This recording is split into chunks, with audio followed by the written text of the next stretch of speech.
चलिए स्टार्ट करते हैं हम लोग। और आज तारीख कितना तारीख है? 3 अप्रैल 2025। ठीक है, और 3 अप्रैल 2025 से जितने भी करंट अफेयर्स बनेंगे सभी पर हम लोग बातचीत करते हैं।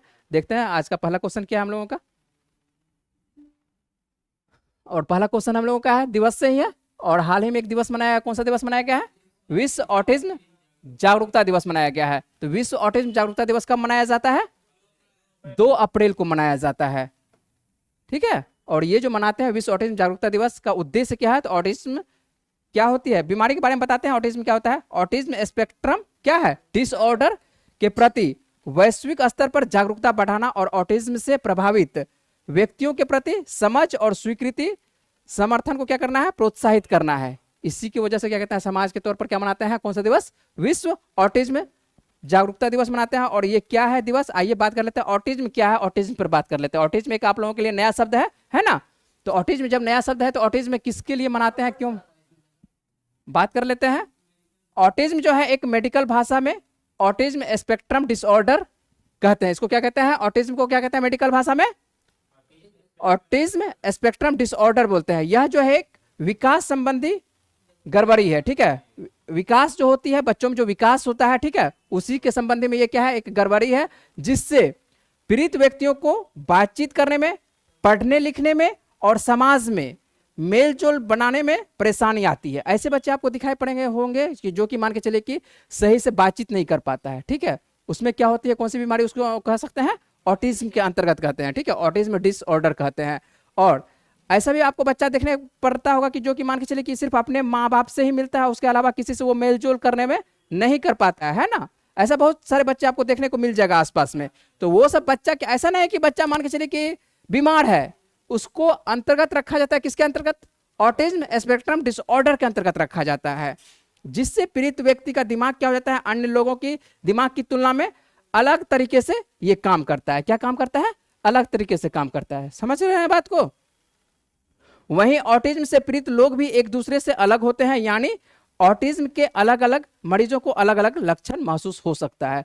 किसी को हो सकता है कि कुछ दिखाई पड़ रहा है, किसी को कुछ दिखाई पड़ रहा है, लेकिन सभी को जरूरी नहीं है कि यदि कोई बच्चा बातचीत नहीं कर पा रहा है तो सभी बच्चा बातचीत नहीं कर पाएगा। सभी में अलग अलग तरह का लक्षण दिखाई पड़ेगा, है ना?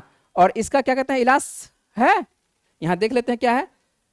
अभी तक बहुत ज़्यादा जानकारी इसके बारे में नहीं है, इस बीमारी के बारे में बहुत ज़्यादा जानकारी नहीं है। बहुत हो सकता है कि धीरे धीरे इसके बारे में जानकारी अवेलेबल किया जा रहा है, और ना ही वर्तमान में इसका कोई कंप्लीट इलाज है।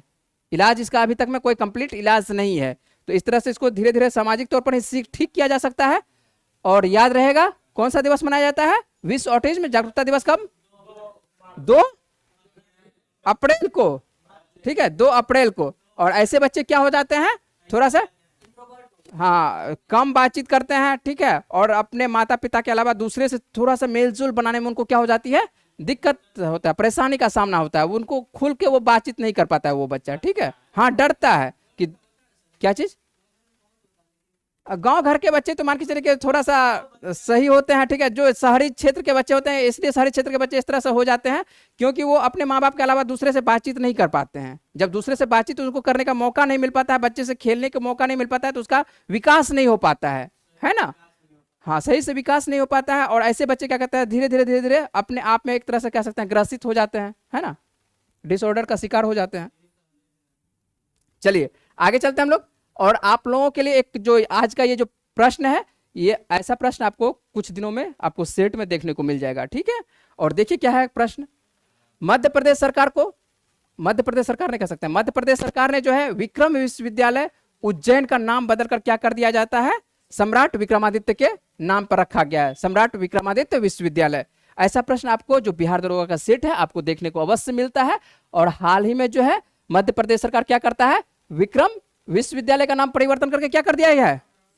सम्राट विक्रमादित्य के नाम पर विश्वविद्यालय रख दिया है। और विश्वविद्यालय कहां पर है? मध्य प्रदेश के कौन से शहर में?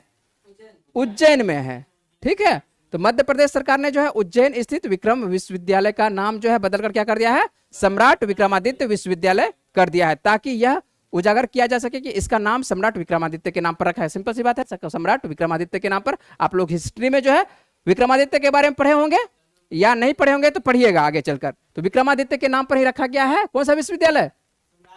ये जो विश्वविद्यालय है मध्य प्रदेश सरकार जो है विक्रम विश्वविद्यालय का नाम परिवर्तन किया गया। उज्जैन, आपको पता है कि उज्जैन को फेमस है मध्य प्रदेश का शहर किस महाकाल के नाम से, है ना। यहाँ पर जो आपको महाकाल का, हाँ उज्जैन में यहाँ पर फेमस मंदिर है, ज्योतिर्लिंग के लिए यहाँ पर जो है महाकाल ये फेमस है ना। हाँ हाँ ज्योतिर्लिंग उसी के, ठीक है। यहाँ पर जो है क्या कहते हैं, प्रसादी के रूप में क्या चढ़ता है, क्या चढ़ता है, उज्जैन, हाँ वो तो होता है, ठीक है। यहाँ पर जो है देख सकते हैं आपको जो प्रसादी के रूप में जो है एक तरह से कह सकते हैं शराब सब जो होता है, ठीक है। हाँ मदिरा पान, ठीक है, मदिरा चढ़ता है यहाँ पर, ठीक है। मैंने यहाँ की बात बोल रहे हैं, यहाँ पर मदिरा चढ़ता है, ठीक है। मदिरा पान यहाँ पर करवाया जाता है, किसको, ज्योतिर्लिंग को करवाया जाता है, ठीक है। मदिरा मतलब शराब जो होती है ना, ठीक है, उसी को मदिरा बोला जाता है ना, उसी को, है ना। उज्जैन में जाइए, उज्जैन में पीते हैं बाबा, ठीक है। हाँ आइए यहाँ पर आते हैं, क्वेश्चन पर आते हैं, नेक्स्ट क्वेश्चन पर बातचीत करते हैं। एशिया कप हॉकी 2025 की मेजबानी कौन सा राज्य करेगा, तो अपना राज्य बिहार करेगा, ठीक है। यहाँ पर जो है महिला वाला हो चुका है, महिला वाले के बारे में बातचीत करेंगे। महिला वाला जो है कह सकते हैं कि महिला वाला टूर्नामेंट जो है कुछ दिन पहले ही हॉकी वाला जो है हो चुका है, लेकिन अब जो होने वाला है ये किसके बारे में बातचीत कर रहे हैं, एशिया कप हॉकी 2025 किसके बारे में, पुरुष वर्ग वाला, ठीक है, पुरुष वर्ग वाला होगा। और यह टूर्नामेंट कब होने वाला है, टूर्नामेंट आपको जो है हाल ही में होने वाला है, यह 29 अगस्त से 7 सितंबर के बीच में होने वाला है। और कहां पर, राजगीर में। राजगीर में आपको पता है कि स्टेडियम तैयार किया गया है, इंडोर और आउटडोर दोनों स्टेडियम, ठीक है। लेकिन आउटडोर स्टेडियम अभी तैयार नहीं हुआ है पूर्णतः, लेकिन इंडोर स्टेडियम पूर्णतः क्या हो चुका है, तैयार हो चुका है, और उसका उद्घाटन भी हो चुका है, और यहाँ पर मैच हो भी चुका है, हॉकी वाला मैच हो भी चुका है। हाँ, बिहार का राजगीर हॉकी स्टेडियम अपने दूसरे अंतर्राष्ट्रीय टूर्नामेंट की मेजबानी करेगा। दूसरा इसलिए बोल रहे हैं क्योंकि इससे पहले एक टूर्नामेंट हो चुका है, दूसरा कौन सा होगा, पुरुष हॉकी वाला होगा, ठीक है। और कब होने वाला है, 29 अगस्त से लेकर 7 सितंबर तक राजगीर हॉकी स्टेडियम में होने वाला है, ठीक है, याद रहेगा। इस स्टेडियम को जो है हाल ही में विकसित किया गया है, हाल ही में आपको पता है कि हाल ही में विकसित किया गया है। और क्या कहता है 2000 कह सकते हैं कि 24 में वैसे उद्घाटन होता है, 25 में लेकिन यहाँ पर क्या कहते हैं मैच होता है। नवंबर 2024 में सफल महिला एशियाई चैंपियंस ट्रॉफी के बाद जो है यह राजगीर द्वारा आयोजित दूसरा राष्ट्रीय खेल आयोजन होगा, ठीक है। सबसे पहला कौन सा हुआ है, यहाँ पर महिला एशियाई चैंपियंस ट्रॉफी का हो चुका है, ठीक है। और ये जो है कौन सा होगा, ये जो देखिए एशिया कप हॉकी होगा, ठीक है। महिला वाला क्या हो चुका है, कुछ दिन पहले ही मैच महिला वाला हुआ है। तो महिला एशिया चैंपियंस ट्रॉफी जो है हॉकी वाला ये हो चुका है, और इसमें विजेता कौन सा टीम रही थी, भारतीय टीम रही थी, ठीक है। कौन सा टीम रही थी, भारतीय टीम रही थी। महिला एशिया चैंपियंस ट्रॉफी भारत विजयी, यहां पर लिख भी चुके हैं कौन रहा है, भारत विजयी रहा, याद रहेगा, ठीक है। तो फाइनल जो है चीन से हुआ था, और चीन जो है पराजित हो जाता है, और हम लोग क्या हो जाते हैं, जीत जाते हैं, ठीक है। और आप लोगों को या जैसे ही हॉकी टीम का आता है तो हॉकी टीम से कप्तान पूछा जाता है कि भारतीय टीम के कप्तान कौन है ना। महिला टीम का भी याद रखना है, और किसका, पुरुष टीम का भी। पुरुष टीम का मैच आने वाले दिनों में होगा, और महिला टीम का हो चुका है, जीत चुका है भारत। तो महिला टीम के कप्तान कौन है और पुरुष टीम का कप्तान कौन है, दोनों को आपको याद रखना है। तो भारतीय पुरुष हॉकी टीम के वर्तमान में कप्तान कौन है, हरमनप्रीत सिंह है, कौन है, हरमनप्रीत सिंह है। वहीं महिला टीम की कप्तान कौन है, सलीमा टेटे है, कौन है, सलीमा टेटे। सलीमा टेटे जो है झारखंड की अपनी पड़ोसी है ना, तो झारखंड की रहने वाली है सलीमा टेटे। और भारतीय क्या है, कप्तान है, हॉकी टीम की कप्तान है। और पुरुष हॉकी टीम के कप्तान कौन है, हरमनप्रीत सिंह है, याद रहेगा। हरमनप्रीत सिंह याद रखना है, और सलीमा टेटे को याद रखना है। नवनीत कौर क्या कहते हैं आपको, इनका उप कप्तान है, किसका, सलीमा टेटे, आपको महिला टीम वाला का, है ना। तो सलीमा टेटे ही याद रखिए, अभी वर्तमान में सलीमा टेटे हैं। आप ही बताइए कौन है, हरमनप्रीत कौर है, हरमनप्रीत कौर है, ठीक है। महिला टीम की कप्तान हरमनप्रीत कौर है। लेकिन फिलहाल जो मैच किया गया था उसमें क्या कहते हैं, जैसे कि देखिए जब कप्तान नहीं रहता है तो जो एक तरह से कार्यवाहक कप्तान रहता है, कभी कभी हरमनप्रीत कौर नहीं रहती तो कौन करती है, क्रिकेट टीम की जो कप्तान है हरमनप्रीत कौर है, यदि वो नहीं रहते थे, हाँ स्मृति मंधाना करती है ना, है ना। तो हाल में जो मैच किया गया था उसमें स्मृति मंधाना कप्तान थी, लेकिन भारतीय टीम के जो एक तरह से रेगुलर कप्तान है वो हरमनप्रीत कौर ही है ना, महिला वाला।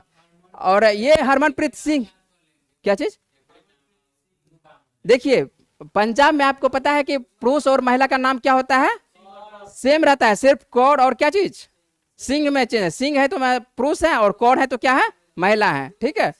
हाँ, ये आप लोग को हिस्ट्री में सर पढ़ा चुके हैं या पढ़ाएंगे, ठीक है, हिस्ट्री में आपको पढ़ाएंगे सर, ठीक है, पढ़ाए हैं ना। तो चलिए पढ़ाए हैं तो ठीक है, याद रखना है आपको, है ना, किसके द्वारा ये दिया गया था। आज जाते हैं हम लोग नेक्स्ट प्रश्न पर। भारत किस देश के सहयोग से अभ्यास टाइगर ट्रैम्प, और जब भी आपको अभ्यास आ रहा है तो अभ्यास आपको बार बार बोलते हैं कि ये जो है परीक्षा में पूछता है ना। तो टाइगर ट्रैम्प किसके बीच में आयोजन किया जा रहा है, भारत और किसके साथ, अमेरिका के साथ किया जा रहा है। Tiger tramp, direct tiger tramp आपको अभ्यास पूछा जाएगा, टाइगर ट्रैम्प भारत और किस देश के बीच में, अमेरिका के साथ किया जाता है, ठीक है। भारत अमेरिका मानवीय सहायता और आपदा राहत अभ्यास टाइगर ट्रैम्प का चौथा संस्करण 1 से लेकर 13 अप्रैल तक पूर्वी समुद्री तट पर जो है इसका आयोजन किया जा रहा है। कहां पर किया जा रहा है, पूर्वी, हाँ, 1 से लेकर 13 अप्रैल तक होगा, और ये 2 चरणों में होगा। कितने चरणों में, 2 चरणों में होगा। पहला चरण का नाम है हार्बर फेज, जो कि 1 से 7 अप्रैल तक कहां पर होगा, विशाखापत्तनम में होगा। और इसी का दूसरा फेज, सी फेज जिसको बोलते हैं, ये कहां से कहां तक होगा, ये 8 से 13 अप्रैल तक होगा। और काकीनाडा, ये भी आंध्र प्रदेश में ही है। काकीनाडा कहां पर है, आंध्र, विशाखापत्तनम भी आंध्र प्रदेश में है, ठीक है, और काकीनाडा भी आंध्र प्रदेश का ही है, तट का किनारा है, ठीक है। और इस संयुक्त अभ्यास का जो मुख्य उद्देश्य हम लोग देखते हैं क्या है, मानवीय सहायता और आपदा राहत अभियानों में दोनों सेनाओं के बीच क्या है, समन्वय और संचालन क्षमता को क्या है, बढ़ाना है। याद रहेगा, टाइगर ट्रैम्प किसके बीच में, भारत और अमेरिका के बीच में, और ये 2025 में किया जा रहा है। और कहां पर किया जाएगा, डायरेक्ट यदि पूछेगा कि टाइगर ट्रैम्प कहां पर, 2 जगह याद रखना है, कहां कहां पर, विशाखापत्तनम और काकीनाडा, ठीक है, काकीनाडा। और यदि राज्य पूछे तो डायरेक्ट किस राज्य में, आंध्र प्रदेश में। चलते हैं अगले प्रश्न पर। JSW Indian open 2025 squash tournament के महिला एकल फाइनल में अनाहा सिंह ने किसे हराया है। अब देखिए प्रश्न को क्या कर दिया है, सब चीज लिख दिया है और पराजित होने वाले खिलाड़ी का नाम पूछा जा रहा है, ठीक है। हाँ, किसने जीता है, तो अनाहा सिंह के द्वारा जीता गया है, ठीक है। और ये जो है महिला एकल फाइनल में, और अनाहा सिंह के बारे में आप लोगों को कुछ दिन पहले भी एक प्रश्न हम दिए थे, ठीक है। और क्या दिए थे उसके बारे में आपको बताते हैं, पहले यहाँ पर आते हैं। तो ये अनाहा सिंह जो है किसको पराजित करती है, हेलेन टेंग को, ठीक है। भारत की महिला वर्ग की जो नंबर 1 स्क्वैश खिलाड़ी है अनाहा सिंह, ये देखते हैं तो जेएसडब्ल्यू इंडियन ओपन के फाइनल में हांगकांग की, ये हेलेन टेंग कहाँ की रहने वाली है, हांगकांग की हेलेन टेंग को ये पराजित करती है। और अभी जो ये देखते हैं आपको अनाहा सिंह के बारे में, उस दिन एक दिन और बताए थे कि ये मात्र कितने वर्ष की है, 17 वर्ष की है। और ये जो है देखते हैं तो नंबर 1 स्क्वैश खिलाड़ी है, क्या है, नंबर 1 स्क्वैश खिलाड़ी है। आप लोगों को डायरेक्ट पूछेगा कि अनाहा सिंह किस खेल से संबंधित है, स्क्वैश खेल से संबंधित है। और कुल मिलाकर यदि बात करते हैं तो इनका 11वां खिताब है, मात्र 17 वर्ष की है और 11वां खिताब ये जीत चुकी है। और आप लोगों को कुछ दिन पहले जो एक प्रश्न दिए थे महिला वर्ग में, SRFI Indian tour PSA challenger का खिताब किसके द्वारा जीता गया था, तो अनाहत सिंह ने ही जीती थी, ठीक है। किसके द्वारा, अनाहत सिंह ही जीती थी। इसमें देख लेते हैं, इस प्रश्न को इस तरह से भी पूछा जा सकता है कि JSW Indian open 2025 squash tournament का आयोजन कहां किया गया है। इसका आयोजन कहां पर किया गया, मुंबई के बॉम्बे जिमखाना में, ठीक है। कहां पर किया गया, स्क्वैश खेल होता है, ठीक है, जिस तरह से टेनिस खेलते हैं ना, टेनिस में सामने रहता है, इसमें सामने नहीं रहता है, इसमें दीवार रहता है, ठीक है, दीवार रहता है, दीवार में ही मारना रहता है, विपरीत आएगा, ठीक है।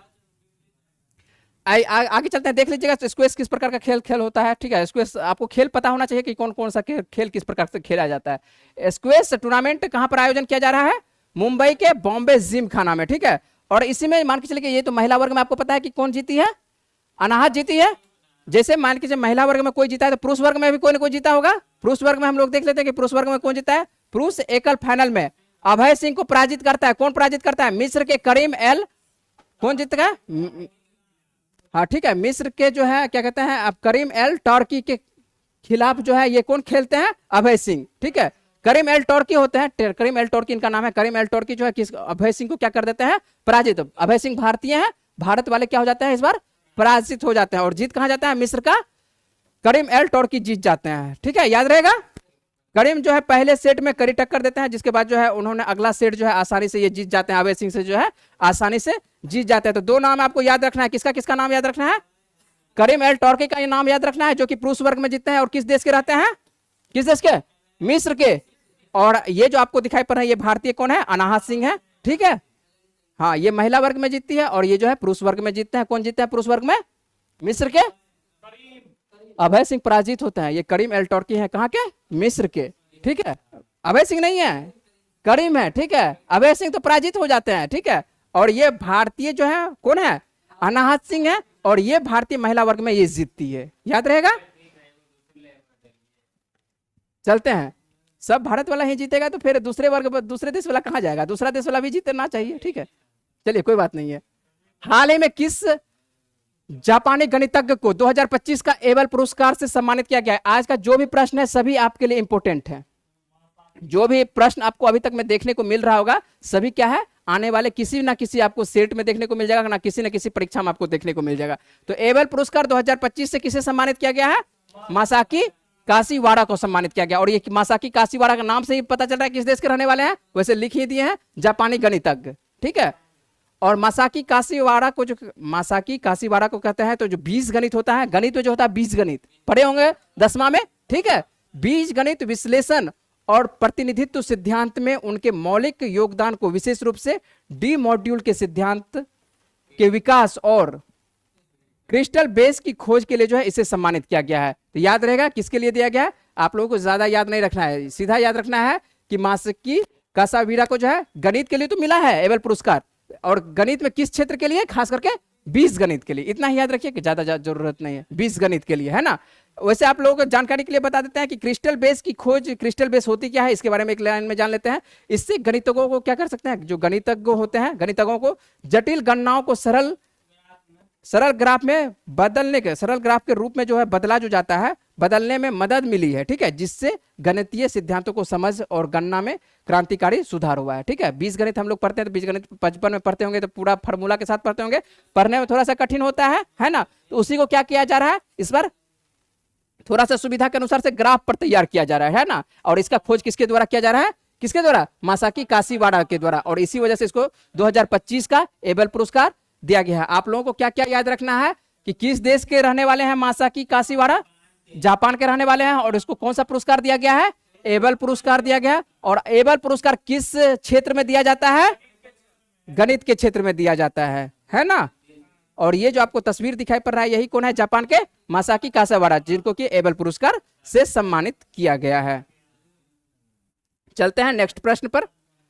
किस कंपनी ने फ्रेम 2 मिशन को सफलतापूर्वक लॉन्च किया, जो पृथ्वी के ध्रुवों के ऊपर से परिक्रमा करने वाला पहला मानव अंतरिक्ष यान था, ठीक है, कौन सा, स्पेस एक्स, ठीक है, स्पेस, हाँ स्पेस एक्स किस कंपनी के है वो तो आपको, इसके मालिक कौन है वो पता ही है, ठीक है। एलन मस्क की क्या कहते हैं, एलन मस्क वैसे लिख भी दिया है, एलन मस्क की स्पेस एक्स ने पृथ्वी के ध्रुवीय क्षेत्रों के ऊपर से सीधे उड़ान भरने वाला पहला मानव अंतरिक्ष यान लॉन्च किया है, ठीक है। कहां से, ध्रुव आपको पता है ना, ध्रुव दोनों क्षेत्रों में आपको ध्रुव दिखाई पड़ रहा है, उत्तरी ध्रुव दक्षिणी ध्रुव, है ना। देखिए क्वेश्चन क्या पूछ रहा है कि पृथ्वी के ध्रुवों के ऊपर से परिक्रमा करने वाला पहला मानव अंतरिक्ष यान कौन सा है, मानव अंतरिक्ष यान है, ठीक है। हाँ, विदाउट मानव वाला था, तो यहां पर जो दिखाई पड़ रहा है पहला मानव अंतरिक्ष यान किस कंपनी का है, स्पेस एक्स का। और स्पेस एक्स किसके मालिक है, इसके मालिक एलन मस्क है, ठीक है, इसके द्वारा ही लॉन्च किया गया है। और 4 दिवसीय निजी तौर पर जो है वित्त पोषित कक्षीय मिशन में 4 अंतरिक्ष यात्री इस पे सवार थे। कितने यात्री थे, 4 यात्री थे। आर्कटिक और अंटार्कटिका दोनों क्षेत्र, आर्कटिक ऊपर नीचे ले लीजिए, आर्कटिक और अंटार्कटिका अन्वेषण में प्रयुक्त 19वीं शताब्दी के ऐतिहासिक नॉर्वेजियन पोत के नाम पर जो है फ्रेम 2 नामक यह मिशन कई प्रयोगों को अंजाम देगा, ठीक है। ये नाम रखा गया है, किस नाम से रखा गया है, नॉर्वेजियन पोत के नाम से रखा गया है, ठीक है, फ्रेम 2। और इसको जो है कह सकते हैं कि जिसमें कि अंतरिक्ष में ये पहला एक्सरे और सूक्ष्म गुरुत्वीय मशरूम की खेती में ये शामिल रहेगा, ठीक है। क्या रहेगा इसके द्वारा, हाँ मशरूम की खेती कह सकते हैं, हाँ ठीक है, हाँ बिल्कुल बिल्कुल, सभी मान के चलिए कि एक्सरे इसी के लिए तो पहला एक्सरे और सूक्ष्म गुरुत्वीय किसमें, मशरूम की खेती में शामिल है इसमें, है ना। तो 2 चीज याद रखिएगा इसमें क्या क्या चीज शामिल है। और ये जो आपको 4 व्यक्ति दिखाई पड़ रहे हैं यही क्या करते हैं, यात्रा करते हैं, ठीक है, ठीक है। अब कौन बुझा रहा है, ठीक है, ये सभी वैज्ञानिक हैं, ठीक है, सभी वैज्ञानिक है। और यही क्या कहते हैं, आपको सीधा याद रखना है, जो प्रश्न पूछेगा आपको प्रश्न क्या पूछ रहा है उससे आपको प्रश्न बनना चाहिए, है ना। चलिए आगे चलते हैं हम लोग, प्रश्न देख लेते हैं क्या है अगला प्रश्न। किस शहर में पारंपरिक सौदागरी ब्लॉक प्रिंट शिल्प का, ठीक है, कौन सा, सौदागरी ब्लॉक प्रिंट शिल्प का जो है अभ्यास किया जाता है, और हाल ही में जो इसे जीआई टैग से सम्मानित किया गया है, ठीक है। जीआई टैग कहां का है, ये कौन सा है, सौदागरी ब्लॉक प्रिंट है, ये क्या है, ब्लॉक प्रिंट है। और ब्लॉक प्रिंट किस पे तैयार किया जाता है, कपड़ों पर, दिखा देंगे आपको किस तरह का रहता है। और ये जीआई टैग आपको पता है कि जीआई टैग मतलब जीआई टैग किस लिए दिया जाता है? ज्योग्राफिकल इंडेक्स होता है। विशेष क्षेत्र में यदि कुछ चीज उत्पादन होता है तो उसके बचाव के लिए, रख रखाव के लिए सरकार के द्वारा क्या किया जाता है? जीआई टैग दिया जाता है। 10 वर्षों के लिए दिया जाता है जीआई टैग, ठीक है। इसके लिए आपको कह सकते हैं कि रजिस्ट्रेशन करवाना पड़ता है। इसका जो ऑफिस है, कहां पर ऑफिस है? रजिस्ट्रेशन ऑफिस चेन्नई में है, ठीक है, चेन्नई में है। आपको आवेदन करना पड़ेगा। जैसे कि बिहार का देखिएगा तो बिहार का क्या है? मखाना है, शाही लीची है, खाजा है, ठीक है, सिलाव कहाँ का खा सिला, ठीक है। तो ये तो आपको दिखाई पड़ेगा, क्या कहते हैं, बिहार का आपको आम दिखाई पड़ेगा, जर्दालू आम दिखाई पड़ेगा। जर्दालू आम कहाँ का? भागलपुर का। तो कुछ कुछ विशेष क्षेत्रों के लिए क्या कहते हैं आपको, जैसे शाही लीची नाम आ रहा है, नाम से पता चलता है शाही लीची किस क्षेत्र का? मुजफ्फरपुर का, है ना। नाम से पता चलता है कि मान के चलिए कि शाही लीची। मखाना जैसे बोले, मखाना किस क्षेत्र का? मधुबनी का, है ना। तो नाम से पता चल रहा है कि मान के चलिए कि ये कहाँ का होगा, ठीक है। तो ठीक है, तो इस तरह से आपको याद रखना है। तो ये आपको याद रखना है कि सौदागरी ब्लॉक प्रिंट क्या कहता है, कहां से? जीआई टैग जो दिया गया किसको? अहमदाबाद को, अहमदाबाद वाले क्षेत्र से, ठीक है। तो ये एक लाइन में देख लेते हैं क्या क्या इसके अंदर लिखे हैं। सौदागरी ब्लॉक प्रिंट एक पारंपरिक क्या है? कपड़ा कला रूप है। क्या है ये जो तैयार किया जाता है? किस पे तैयार किया जाता है? कपड़ों पर तैयार किया जाता है। आधिकारिक तौर पर भौगोलिक संकेत टैग दिया जाता है, वही सुरक्षा की दृष्टि से, उसको विशेष महत्व की दृष्टि से एक टैग दिया जाता है। यह शिल्प अहमदाबाद के जमालपुर में कारीगरों के द्वारा किया जाता है, ठीक है। ये कहां? अहमदाबाद के किस क्षेत्र में?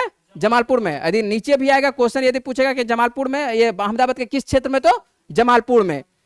इसे लगभग 300 वर्षों से संरक्षित किया गया है और इस कला में प्राकृतिक रंगों का उपयोग किया जाता है, ठीक है। कपड़ों पर किस रंगों का उपयोग किया जाता है?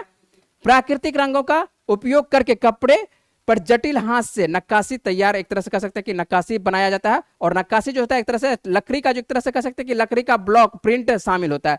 जिस तरह से देखते हो कि लकड़ी का कुछ प्रिंट छापते हैं, ठीक है, हाँ, तो उसी तरह से सेम तैयार करता है। लकड़ी का एक ब्लॉक प्रिंट होता है नक्काशीदार, और उसी को क्या कहता है? कपड़ों पर डिजाइन के लिए बनाया जाता है। देख लेते हैं ये जो आपको सौदागरी क्या है? सौदागरी ब्लॉक प्रिंट है। इसको देख लेते हैं कि किस तरह से दिखाई पड़ता है। तो ये देखिए, ये जो आपको दिखाई पड़ रहा है कुछ ब्लॉक प्रिंट दिखाई पड़ रहा है, दिखाई पड़ रहा है। यही इसी को जीआई टैग दिया गया है। और ये कहां का है?